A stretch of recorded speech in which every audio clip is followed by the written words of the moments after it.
Thank you for tuning in to another episode of my Veterans to Success podcast. You probably know by now, my mission is to help 1 million veterans and entrepreneur business owners achieve the dreams, goals, and aspirations they deserve. That is why I created the Veterans to Success podcast, because I get to interview guys, men and women, who want to share their fascinating stories with you about their time before, during, and after their time in the military, so you can benefit and overcome your challenges. So sit back, relax, and get ready to be mesmerized, astounded, and entertained.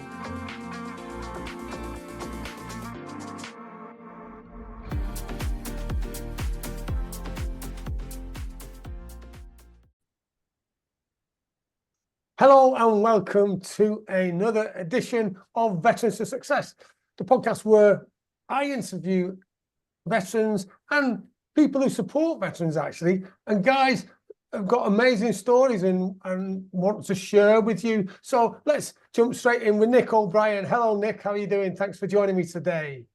Doing great, Joe. Thanks for having me. Yeah. And you don't need to have massive brains to detect that you have an American accent there. Where do you hail from, or where are you speaking from today, in fact? Currently residing in Florida, but originally from the other coast in California. Oh, wow. Nice places, and probably a bit warmer than it's been here at times. Yeah. So listen, let's jump straight in with the big question on what brought you to where you are now, and nipping straight back to your childhood. So before military times, and you've got an interesting story, right? Because we're reverse engineering this, and we had a chat about this, didn't we, Nick? Right.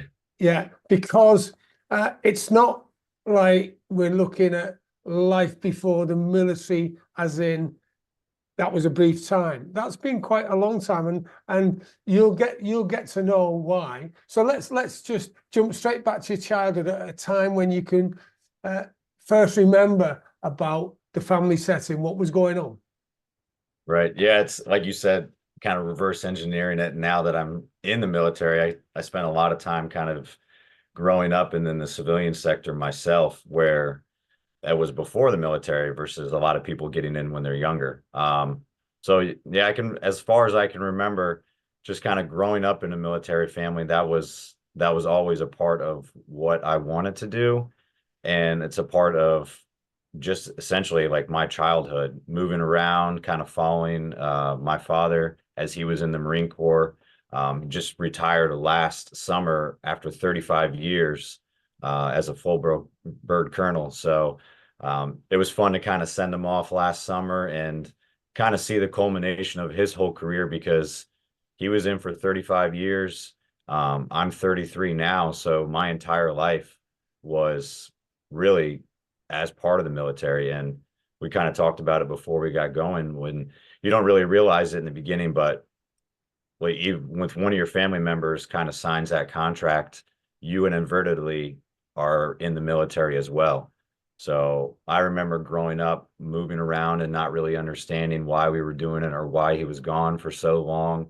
And as I got older, I started to appreciate it more and more and kind of see the gravity and the scope of what it was like. But I really had kind of a normal childhood when you take all that stuff out of it. I just went to a lot more schools, lived in a lot more states, kind of got to do cooler things than a lot of my friends when we lived off base, like telling them that like a CH-46 helicopter landed on our soccer field at school and that we got to go inside of it as part of recess. Not many people get to do that. So there's a lot of cool things that were afforded that I didn't really appreciate at the time, just because it seemed normal. But then as soon as we started living off base more and I got away and went to college, I started to kind of look back on that stuff and appreciate it more, even for all the hard stuff and the hard moves and kind of decisions that had to be made. It kind of shaped who I was, and it ultimately led to my decision and a lot of my family's decisions to join the military as well. Yeah, and thanks for sharing that. And there's a whole load of stuff going on there because your dad's 35 years, you're 33. So yeah, of course, military is through and through. Now the thing is that I recognise that it would have been tough at times for your mum, for instance, your mother, bringing you up and your brothers, you know, because that's when the father figure is away. How did that affect things, do you think?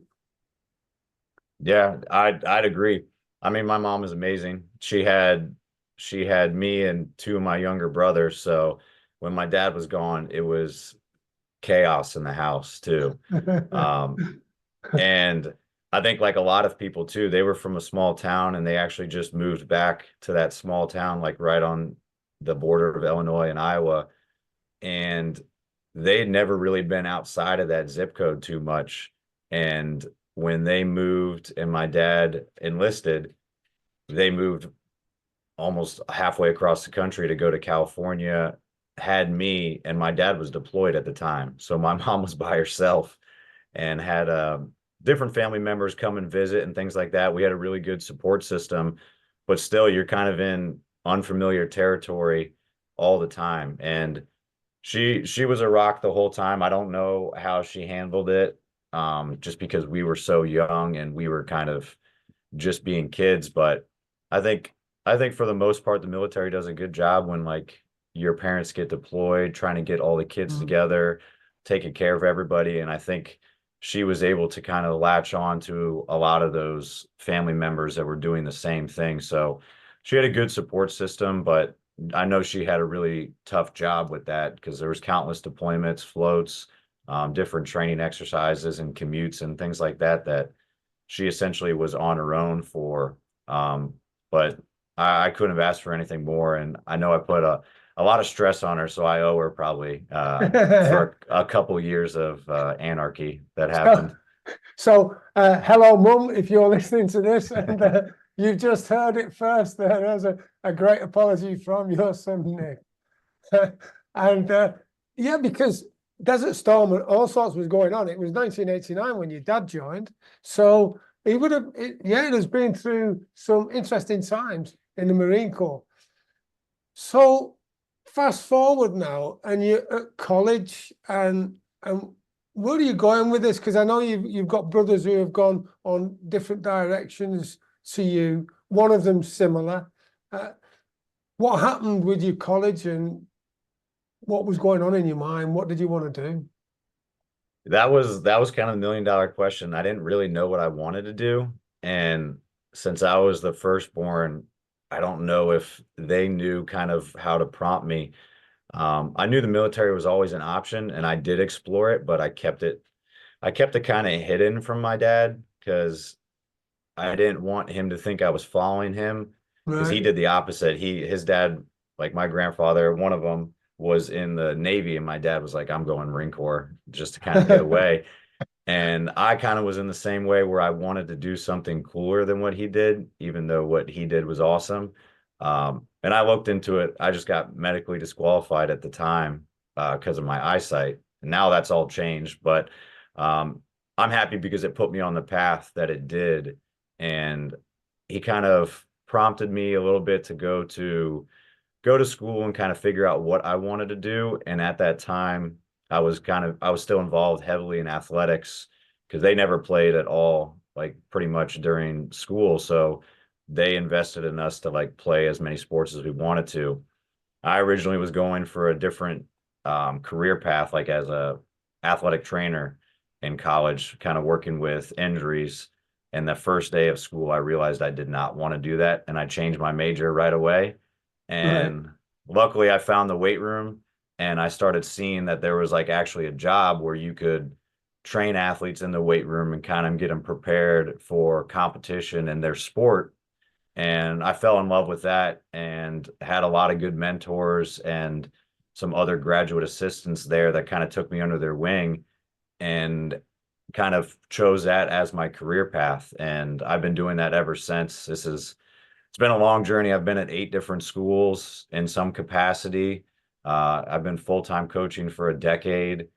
did all my graduate work, did worked with as many teams as I could, been across the country, almost doing the same thing that I was doing that we were doing when my dad was in the military, just traveling around and jumping from job to job. But I'm happy that it kind of worked out that way and ultimately kind of led me back to join the military while I was still a coach.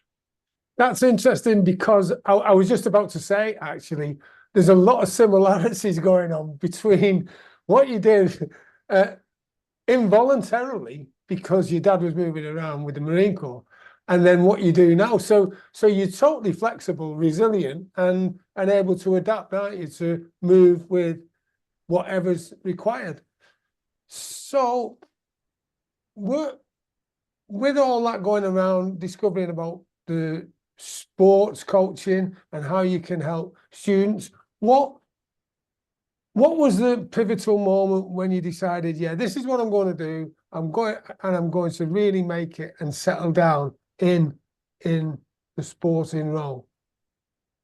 Yeah, I wasn't sure because until I got to school, I didn't realize that it was actually a viable option. And I know in the States more and more, and then professionally around the world, you can see it. It's a little different, like in different countries, like with the academies, but more and more in the United States, like you see that there are options for high school, college, professional, and even tactical now too.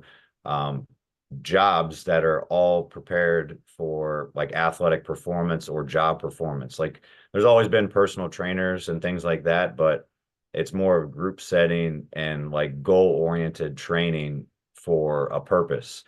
I didn't know that was a thing until I got to school. And then I really started enjoying it because you're being around athletes that at that time were the ones I worked with were at a really high level. I've seen it at different levels too, and it definitely is off-putting to me because I want to go and I want to be successful. And when I see complacency with athletes, like it doesn't drive me to, I don't want to be a motivator. I want to meet them where they're at and actually help them get to their goals. But if they're not willing to do the work, I kind of shut off because I want to be around those type of people that are pushing the envelope and trying to drive the needle forward.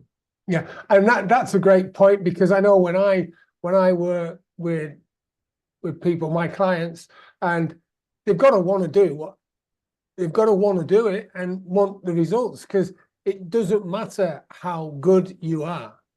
And it doesn't matter how many strategies, techniques, processes you have. You could be the best coach in the world. If you've got a student, someone who just doesn't want to be there and doesn't want to do it, it's not happening, is it? Right. That's what I tell my athletes every day. Like, I can't want it more than you. And I had this conversation with some of the players this week because a lot of them are like two of my teams are about to start competition. And like we opened up last night for one of them, and next week we start competition for another.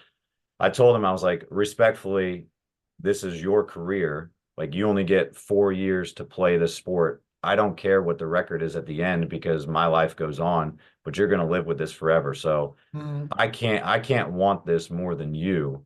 So I'll meet you wherever you're at. But if you say this is your goal and your work ethic doesn't match it, like there's not much I can do. I'm going to go help someone else that really is invested in what they're doing and is showing me that they're doing everything within their power to achieve those goals. And that's what it comes down to. It's as a coach, I'm supposed to assist in the process. I can't take the reins for you and be on the field and do it as much as I would like to be back involved in the game and compete. My job is to prepare you to do it, but you have to want to do the work Yeah, to get the yeah. reward to actually get to play. And we were talking before about you got American football, you have basketball, and also soccer, as you call it. We call it football here, pretty much. They're really big. Soccer is up and coming, but they're really big for students, and students can earn some significant amounts of money now, can't they? Yeah, While at college, university. it's getting kind of unreal. Like the NCAA that kind of overarches the majority of the sports, like in all the divisions, you're able to kind of profit off your name, image, and likeness. So like whether they use your name on jerseys and things like that, or you can promote yourself in certain ways, you can get sponsorships. This is all new in like the last couple years, and it really is kind of changing the landscape of college athletics. It's basically turning it into professional sports in a way where you're just also happen to be getting a degree at the same time. We're going to kind of see where it all goes, but it's super interesting. It's getting way out of hand with a lot of programs, universities, coaches, athletes, different people like suing the NCAA. So I have no idea where it's taking me. I'm trying not to focus on any of those external things and just do what I can with the athletes there. I used to joke with my athletes like when it first came about and I was back in California, I was like, the only thing you guys should worry about is getting sponsored by a taco truck. And then every baseball game, when you're done, just get a few free tacos, promote their thing, and then be out of there. But there's kids that are going on transfer waiver wires, like demanding $1 million to transfer, and they're 19 years old playing a college sport. It's definitely super interesting. I don't know. I wish coaches can kind of capitalize on it a little bit at this point in time, but we'll see where it all takes us. It's going to be a wild ride, I think. Yeah, well, maybe there's a window there to be an agent or something, perhaps. I don't know.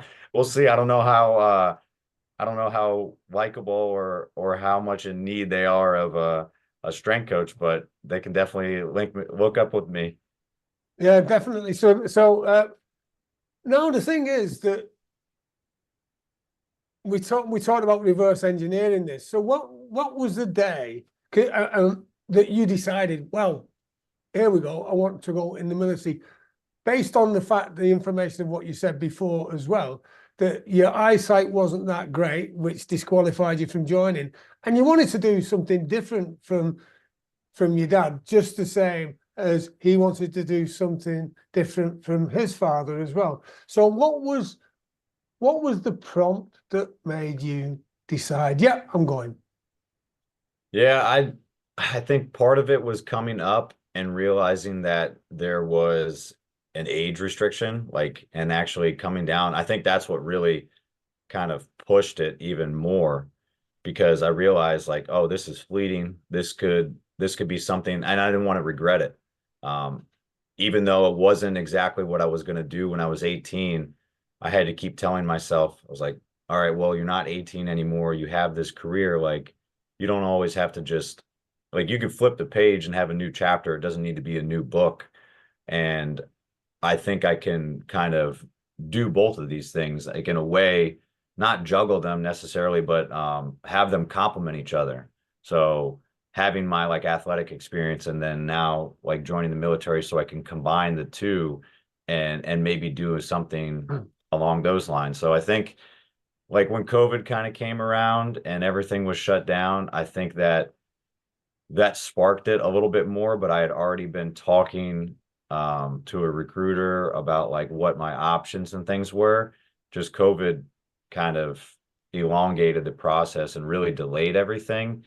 And I was able to finally like get everything processed after I moved again and Yeah. was able to do it. But I think it really was just kind of getting to a place where I could be part of something bigger, and coaching was always that. But at the end of the day, like you can't really replicate like the team atmosphere and the culture that comes from the military. And I think at that time before that, I didn't really realize how much that impacted me and influenced me over the years. Do you like coffee? A lot of people tend to spend money on expensive coffees from outlets without even thinking about it. Well, for the price of just 2 coffees per month, you can gain access to valuable business and life resources gained from my over 37 years in business and 15 years in the military. These world-class resources are designed to help you achieve the goals, dreams, and aspirations you deserve. So visit joeteams.com now to find out more. That's JOETEAMS.com to find out more. And I knew I wanted to be part of it. Like it was kind of a weird feeling always walking around. And even if I had like a full beard like I did before, people would always ask me if I was in the military.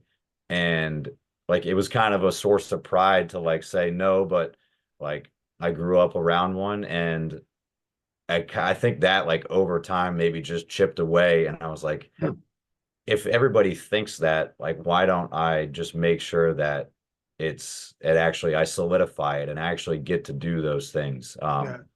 And I think it was just a multitude of different things, and the timing worked out really well, and I was able to kind of get what I initially sought out to do. And so far I've been able to kind of balance the two and learn a new skill, a new profession, and let it balance between the other and complement the other. So I'm enjoying it so far.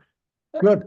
And it's interesting that you say it's a different chapter rather than a new book. Mind you, after you've really gone on your journey in the military, there might well be a book in there.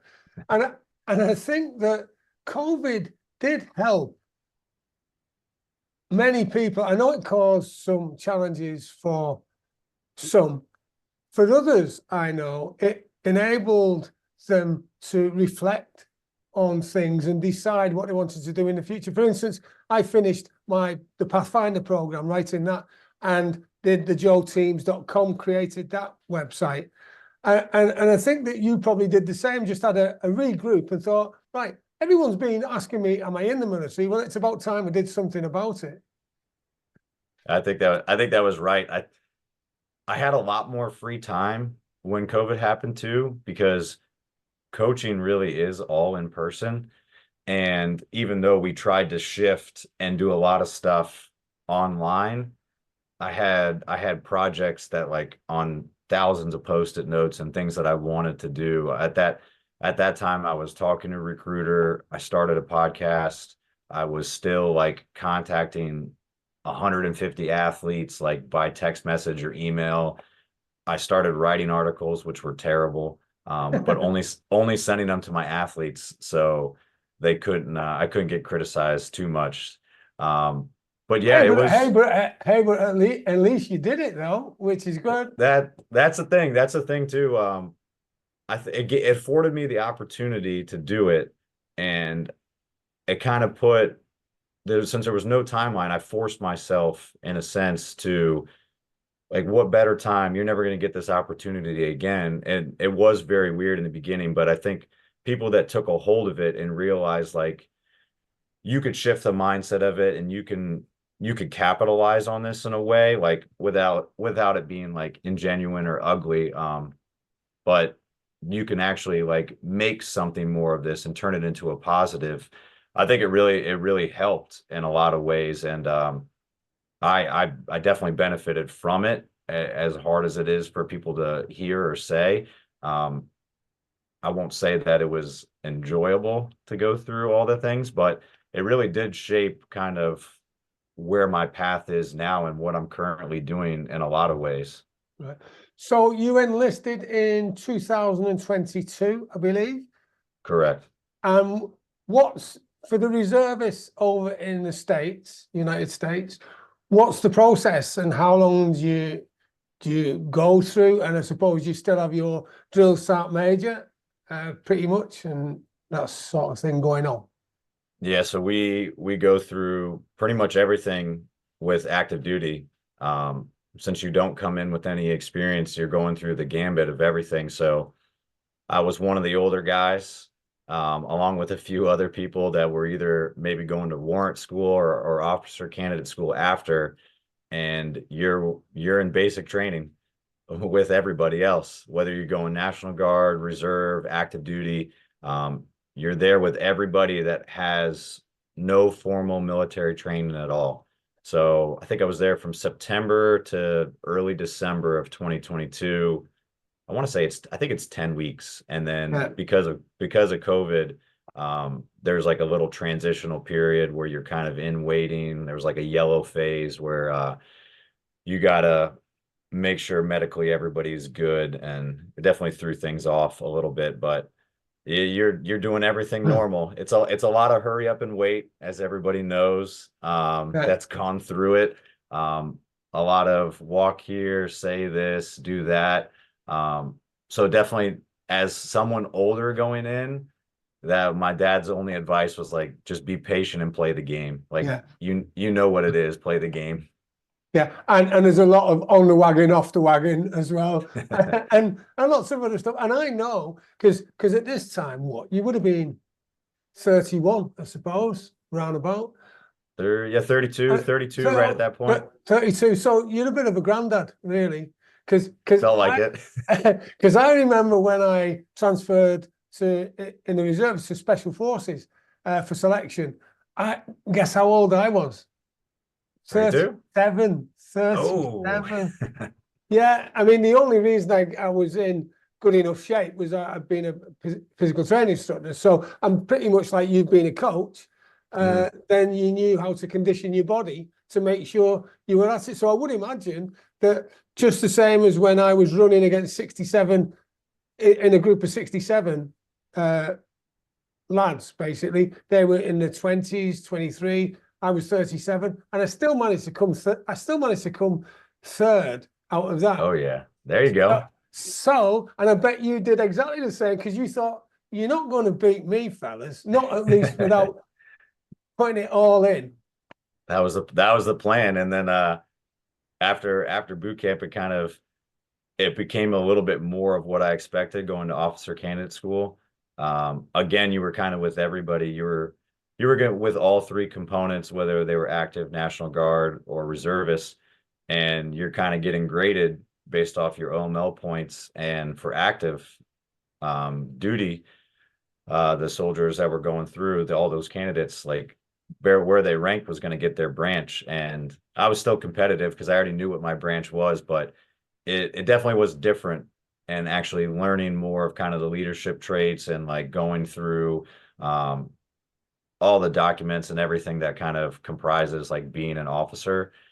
That was what I kind of expected more so to do. Um, but every school is a little bit different. It's that not either of them like kind of fully prepare you for what you're doing, but at the same time, it really is, both of them are just a crash course to kind of get you in line, and then you got to do a lot of on the job training as always. But definitely you got to do everything if you're, no matter what component you're in, even as a reservist. And then you stick after that. I'm just sticking to my normal kind of reserve duties, which over here it's usually 2 or 3 days every once a month, and then a 2 week long ish in the summer, like FTX, where we're doing field training exercises and kind of doing more of what our MOS looks like. And then whatever other schools kind of we have lined up, like I have, like we talked about, kind of BOLIC for me, like basic officer leadership course. That is kind of what's next in the pipeline for me. Yeah, and that's pretty much the same as our unit in the UK, our reservists, which used to be called a territorial. We call it a 2 week battle camp, effectively, and then you can do other stuff as well if you've got spare time. You can volunteer for posts all around the world, and you can volunteer to be attached to an active unit as well, which is probably what you can do over in the States as well. So from the officer training corps, then how much is intellectual, how much is physical, and how much is just downright mindset and just needing to think, I've got to get this done, whatever. Actually, at the school, I think a lot of it is the last bit, but I think I went in like physically prepared for it. I compete in two sports currently that don't do a lot of running. So that was one of the things that I had to kind of pick back up a lot more since my like college lacrosse playing days. Yeah. So kind of hitting the road and running, that was the only thing that really I was a little bit nervous about, because I wanted to make sure that I was fully prepared for it, because most of the time I'll just spend in the gym. Um, but physically, like, you just need to be able to be at least in the top third of all your soldiers. Like you don't need to be the best, but you definitely can't be the worst because me as a coach and then me like as an officer, I want to be able to practice what I preach. And I don't Yeah. want I don't want to tell anybody to do something that I've never done before or I can't do. Um, so that was one big thing to make sure that like that wasn't a limiting factor for myself. I Yeah. think intellectually and like mindset wise, just kind of learning all the stuff on the fly at school was a lot, especially like military history and like just how you actually like the vernacular and writing everything down and like the formats of stuff and like drill and ceremony, a lot of those things that I leaned on a lot of the other candidates in there because a lot of them were enlisted, some of them were sergeants, some of them were actually outranking some of the cadre that we had. Right. So leaning on them from their 5, 6, 7, 8 years of experience already in the Army was super helpful and kind of put me at ease so that I could put my 2 cents in when it came to like PT and like, hey, these are the strengths I have, and then they can help me and double down on kind of my areas of concern. And it was definitely a team effort when it comes down to it. And hopefully you see those people when you get to the big Army and you're at your post and those are eventually going to be your peers as you kind of go throughout your career. So I think that was honestly the best part, and it definitely put myself at ease knowing that people weren't trying to really just backstab you. Everybody was trying to, for the greater good, help you with your commission so that you could actually be successful. And maybe one day you're going to be working side by side with each other. Yeah, and I think that's important. I remember when I did my PTI's course, we get you do different things. You do battle PT, gymnastics, then you do anatomy and physiology. Then we come to the swimming section. So we went to Berlin because we were this course was in Sennelager, Germany, West Germany. We went to Berlin, and the first thing they did, because we were spending a week at the Olympic Stadium, the first thing Mhm. they did, our instructors took us to the Olympic Stadium swimming pool and just said, up there.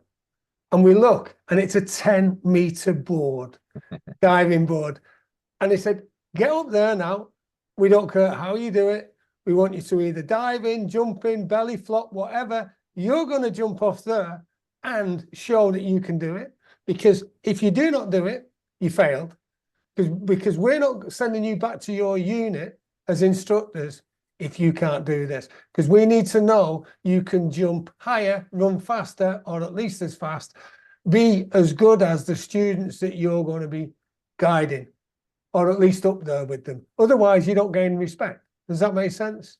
No, that makes perfect sense. I think you could see it with when I was in basic, especially too, and I was more like kind of a fly on the wall because nothing was really, I knew I was going to get through, like not to like be arrogant about it, but like I knew enough stuff and I was ready and prepared enough. But watching some of them, like they started like idolizing like the drill sergeants because they're like, oh, look how he can shoot, like look how he can run, look how he can do PT, look how he knows all these things. Like I already had that experience, like kind of watching my dad grow up. So like the those drill sergeants and like some of them, like the cadre, I'll pull stuff from them, but in my eyes, they were never gonna like outshine the things that I already learned from him. And but I could see it from a lot of the other like trainees. Like they're looking at someone who in their eyes is like squared away perfect. And their whole goal is to try to get to that position. And I think you're right. Like you lose a lot of respect for someone, especially in the beginning when they're honestly telling you what to do. And Yeah. there's no question about it. They're telling you. So you have to be able to like prove it in a way. And you don't necessarily need to, but I think that solidifies the point even more when someone questions you and then you go out and exceed the standard. That puts it, one, it makes it attainable for anybody. Yeah. Two, it shows that you can actually reach that goal. You just have to be willing to do it. And I'm sure there's enough people scared of the diving board that when you put that pass fail, like no go in their mind, um, they're more apt to do it than okay, it's fine. You go home. We'll just Yeah. you'll be a fine instructor without it. And it's interesting as well, because I'm sure you've seen it in your career as a coach in different universities, colleges, and probably when there's money introduced now, there's a lot of prima donnas as well who think they own the world. No, no mention, no names, no patron.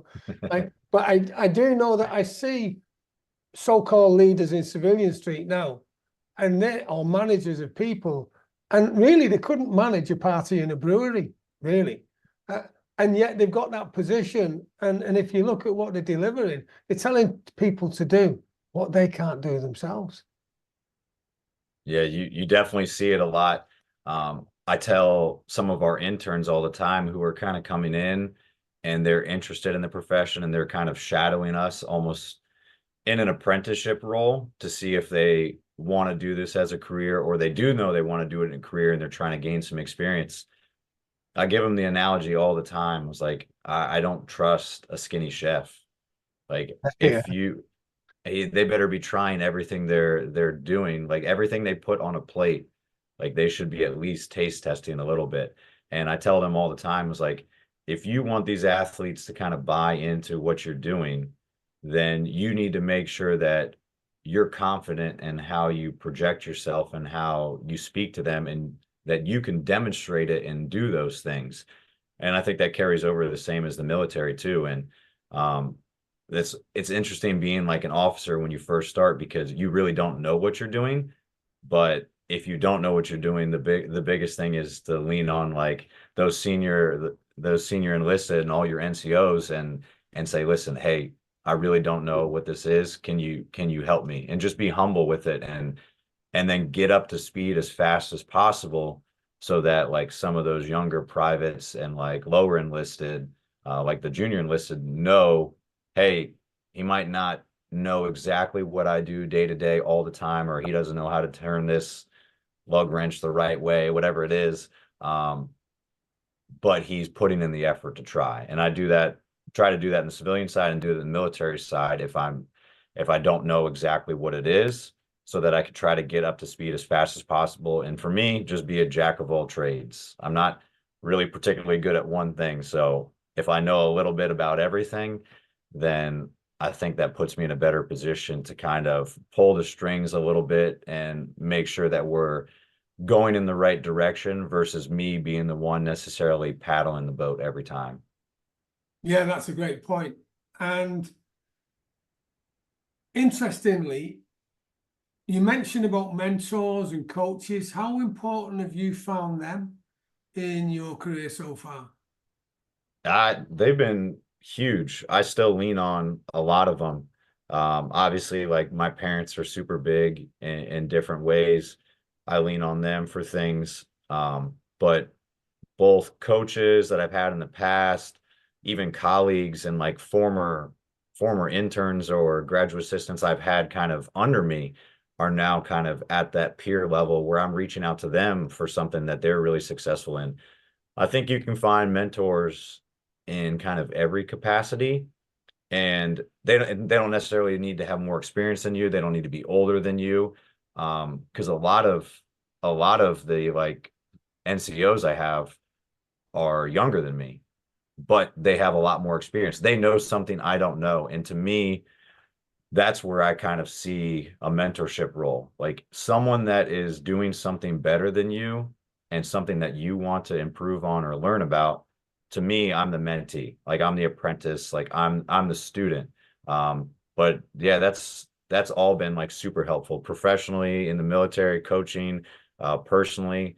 There's always people I'm reaching out to try to help in some sort of way. If they're willing to do it, I'm willing to learn and give them the respect that they deserve for like giving me their time, which is valuable, to help me kind of improve in whatever that venture kind of looks like. Have you ever wondered what is going to happen to all your knowledge, wisdom, and skills when you die? Yeah, me too. That is exactly the reason why I created joeteeve.com, so I can leave a legacy for my children and for other successful people who are just like you. For less than 40 pence per day, you get access to valuable business and life resources gained from my over 37 years in business and 15 years in the military. These world-class resources are designed to help you achieve the goals, dreams, and aspirations you deserve.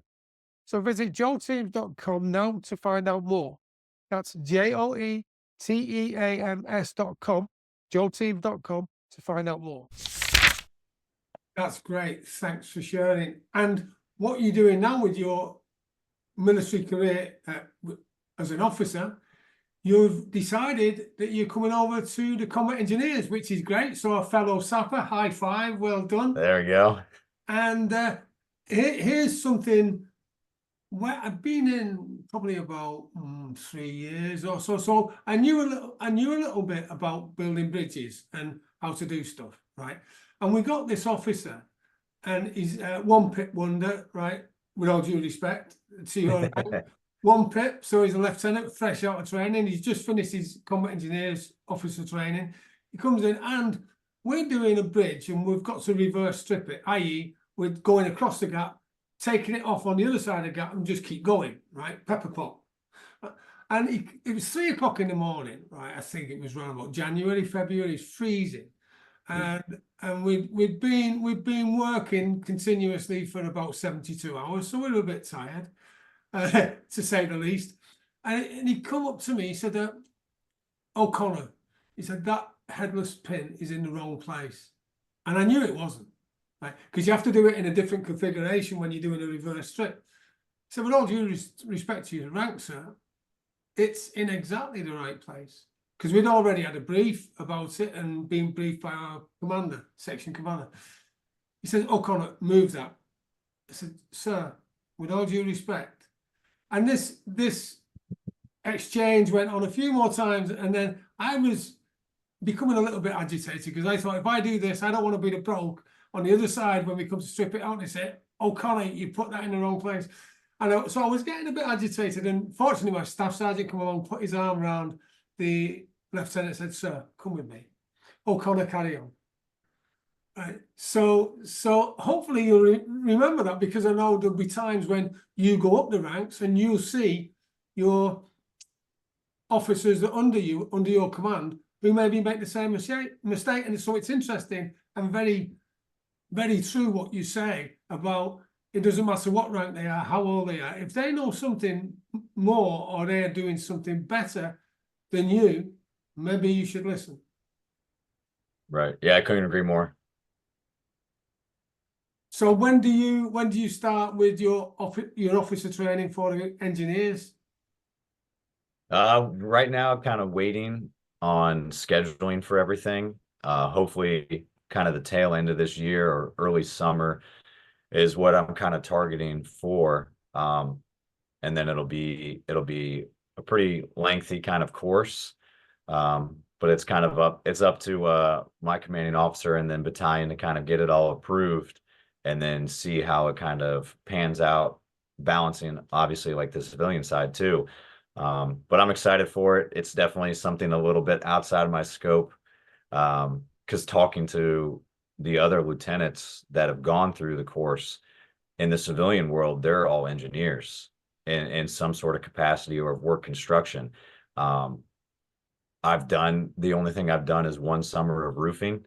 So I don't think that really is going to help too much on the side of it. So it'll be challenging, but I'm also excited to kind of go through the course and see how I handle it and learn all those things. So then I can come back and actually be a better platoon leader and understand a little bit more of what my soldiers are doing on a day-to-day basis. So hopefully I get the date soon and can actually kind of start planning ahead and researching on what exactly I'm getting myself into. But I'm definitely excited about the opportunity to go through the course and learn. Well, I do wish you the very best for that in a career as a combat engineer. So,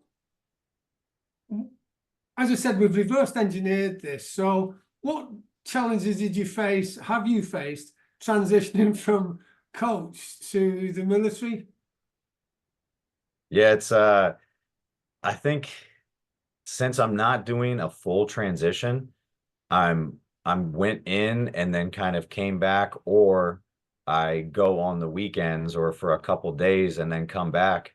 It's really just kind of changing like jobs and like changing like what hat I'm specifically wearing. I'm still kind of almost in an officer role when I come back and I'm coaching with my athletes.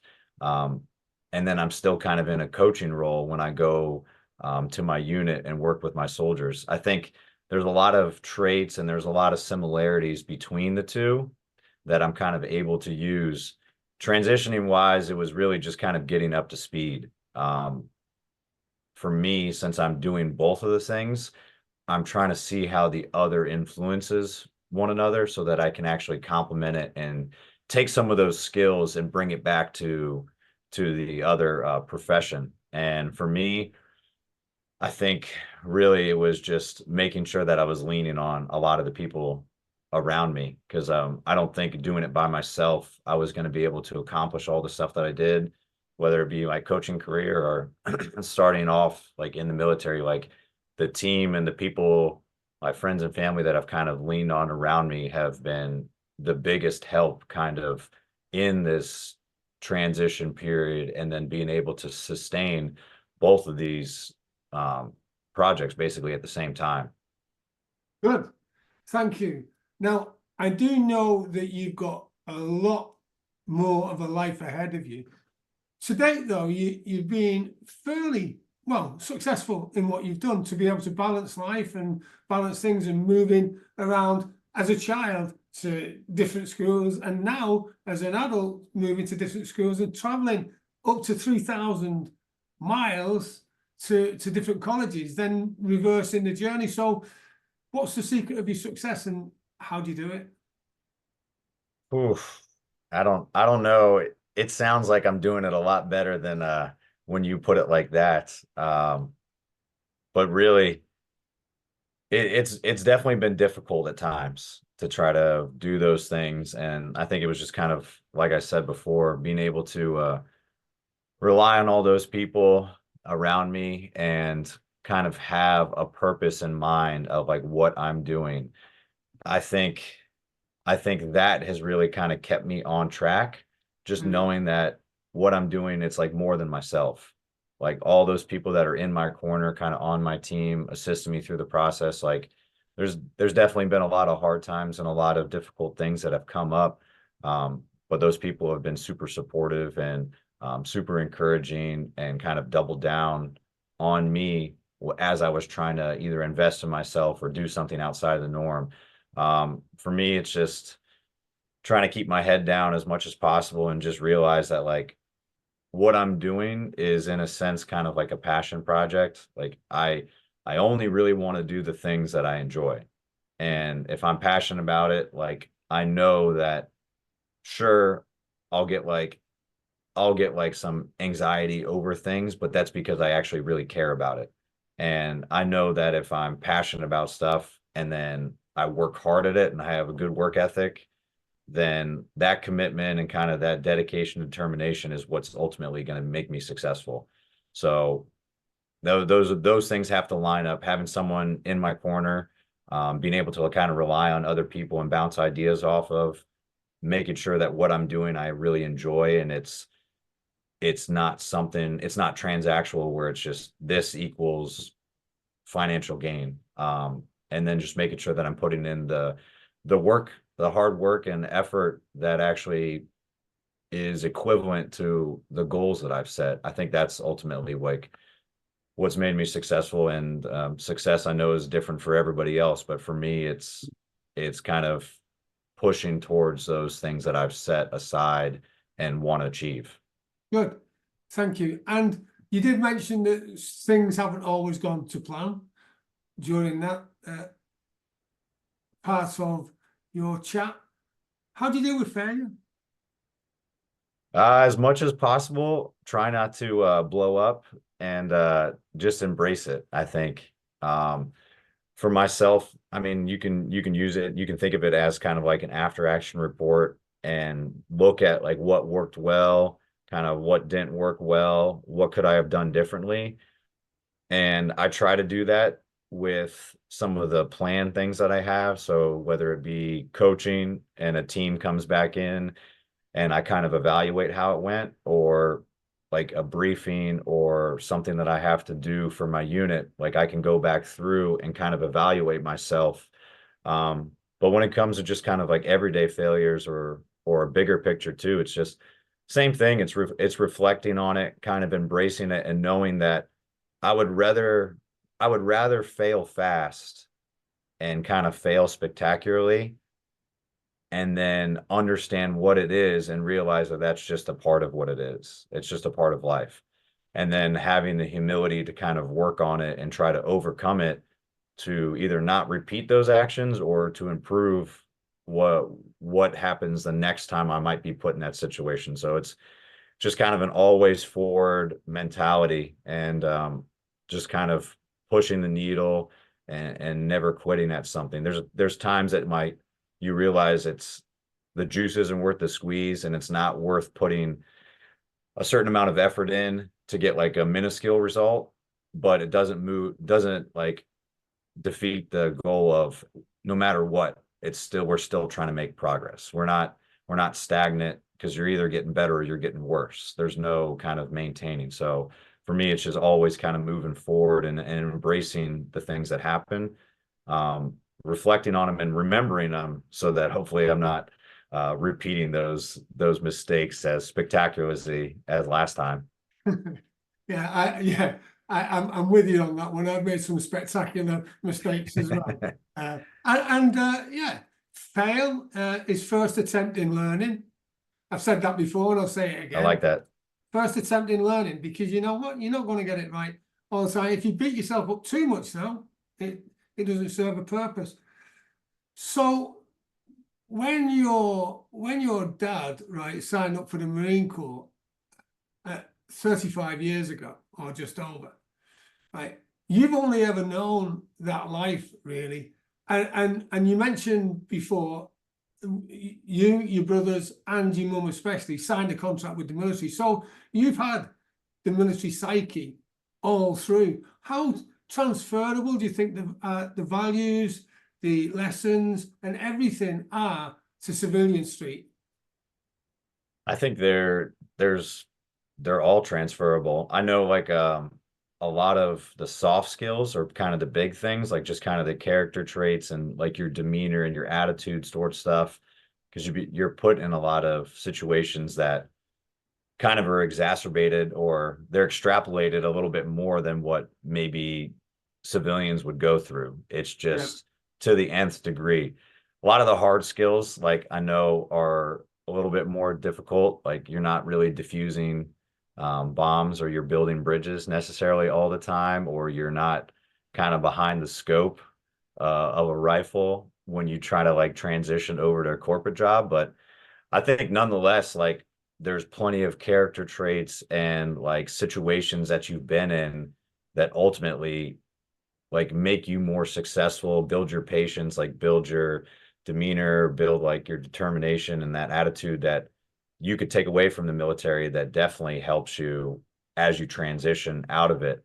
And for myself, kind of being still in that side, I can see the skills and I can see things that maybe I do when I'm at my unit, or how my unit is like going through a process of getting ready for like pushing out for an FTX, or setting up base camp or anything like that.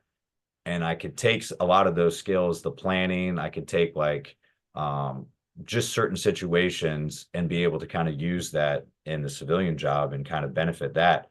So I think they're all transferable in a sense. And there's plenty of careers too that come out of it that you can transition right into the civilian side as well, that are exactly like word for word what you were doing in the military, just doing it for a different entity. So a lot of good things, a lot of good comes out of that, I think. Yeah, that's a great point. Because even when I've spoken to guys who maybe have been in a mortar platoon or infantry, and they say, well, you know, how am I going to use those skills? Well, it's all the rest that comes with it. all Right. the other skills that have had to get them into position to do what they've got to do. Because that mortar is just a small part of the actual lead up to the action. Because there's all that preparation to make sure you're on point at the right time in the right place. So yeah, perfect example.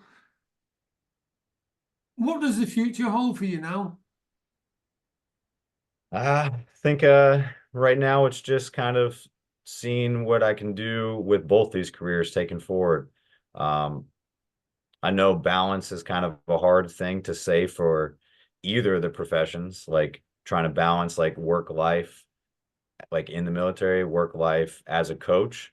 And then now that I add like military work and life into it, it's definitely more of juggling and kind of seeing like at times where the priorities lie. But for me, it's just seeing where both these kind of professions and where my life takes me. I think at one point I'd like to get to where I can blend the two even more so together and start working in some of these tactical units as like a coach in the civilian side. And it's starting to become more prevalent where you're working with either a battalion or a training cell or even like special operations units as a contracted coach. And I think that would be even more kind of suitable for me, just having a military background now and still being in, but then also all the coaching experience and everything that I have from the past pretty much decade. So I think eventually that's where it is. Maybe cut down on the moves a little bit would be a nice change of pace Yeah. for sure. But yeah, just right now, learning everything I can about the military side and like what officership looks like and leadership in that capacity and how the reserves work and different components of the Army that I really wasn't accustomed to or didn't know as fully now being in it. And then just seeing how that impacts my coaching, see how coaching impacts that, and then we'll kind of see what my career paths take from there. But I definitely see the two blending more together and being able to utilize the skills that I've learned in both of them, maybe for one career versus multiple. Excellent. Well, thank you for your service and your future service as well to continue. How can people get in touch? Yeah, well, I appreciate it, Joe. And yeah, for anybody that actually has questions for me or wants to get in touch with me, my social media on Instagram and Twitter is _N_OB. My website is coachobrien.com. Just spelled out my last name without the apostrophe. And best email is coachnobrien@gmail.com. Um, I'd be happy to talk to anybody that's kind of interested or wants to transition out and be a coach or is a coach and wants to look at the military side or tactical. Anything we talked about. I know I'm kind of all over the place with stuff. So if you got a question that doesn't even have to do with any of those things, feel free to reach out. Thank you. And one last question, the Columbo question is, what's the one tip you would give to a veteran coming out of the military or someone that wants to go into the military? What's the one, or just someone who wants to get successful in their life and just get rid of the stuff, the other stuff? What's the one Right. tip you would give them? I've heard this one constantly from and I think it reigns true. I think I first heard it from Jocko Willink. He's a former Navy SEAL. Um, and I could see it like thinking about it even more and more. It's to find a purpose and like find a new mission. I think a lot of people transitioning, even if it's not out of the military, but if it is out of the military, like you realize that that's every bit a part of you. Like it's hard to describe. It's the same as with some of my athletes that get out and they don't know what to do. Like they don't want to lift anymore. Like they're not part of a team where you're on bus rides, you're competing, you're training, you're doing everything together. Like when you're in the military, you're like in the field, you're at class. Like those are the only people you talk to. Those are your neighbors. Like you're so invested in it and you're so surrounded by it, like it becomes your kind of identity. And when you leave it, it's very difficult to find something to replace it or even match it. So I think finding a community, finding some sort of new kind of camaraderie in a team, and finding something that you're passionate about and that gives you a new purpose, even if it's not like another forever job or it's not something you're unsure about, just finding something that you can work every day, you can enjoy, and you can kind of strive for and set new goals to try to do. I think that's the best thing you can do, to keep you like fulfilled and keep you motivated and kind of driving towards something new. And I think the team and the community and stuff hopefully follows suit with that, so that you can have, kind of like I mentioned before, other people on your side. I think you can't do it alone. So find a mission, find a purpose, and keep always moving forward towards something new. Thank you, Nick. Thank you also for your time today. I really enjoyed our chat, and we'll be keeping in touch. I appreciate it, Joe. Thank you very much. It was great to talk to you today. Thank you. And finally, thank you for joining in, and have a brilliant day. JoeTeams.com is a resource I have created to fulfill my mission to help 1 million veterans and business entrepreneurs like you achieve the goals, dreams, and aspirations they deserve. JoeTeams.com is jam-packed full of valuable resources specifically designed to help you on your journey to success. Visit JoeTeams.com now to find out how you can join and start your journey to success immediately. That's JoeTeams.com, JoeTeams, JoeTeams.com. And until we meet again, have a brilliant day.